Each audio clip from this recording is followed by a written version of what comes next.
વાગરા તાલુકાના પહાજ ગામ નજીક ગરનાળા પાસે ગમખ્વાર માર્ગ અકસ્માત સર્જાયો હતો, જેમાં મોટરસાયકલ સવારને ગંભીર ઇજાઓ પહોંચી હતી। પ્રાપ્ત માહિતી અનુસાર વાગરા તાલુકાના પહાજ ગામે રહેતા તોશિફ કાસમ પટેલ, ઉંમર વર્ષ 37, જેઓ પોતાની મોટરસાયકલ લઈને વિલાયત જીઆરડીસીમાં નોકરી પર જવા માટે નીકળ્યા હતા। આ દરમિયાન પહાજ ગરનાળા પાસે એક RJ27GC 5262 નંબરના ટેન્કરના ચાલકે તેમની મોટરસાયકલને જોરદાર ટક્કર મારી હતી, જેના કારણે આ ગંભીર અકસ્માત સર્જાયો હતો।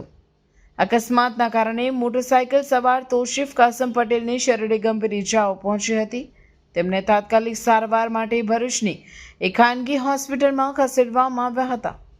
અકસ્માત સર્જાયા બાદ ટેન્કરનો ચાલક પોતાનું વાહન ઘટના સ્થળ પર મૂકીને તુરંત જ ફરાર થઈ ગયો હતો। ઘટનાની જાણ થતાં વાગરા પોલીસ સ્ટેશનનો સ્ટાફ સ્થળ પર પહોંચ્યો હતો।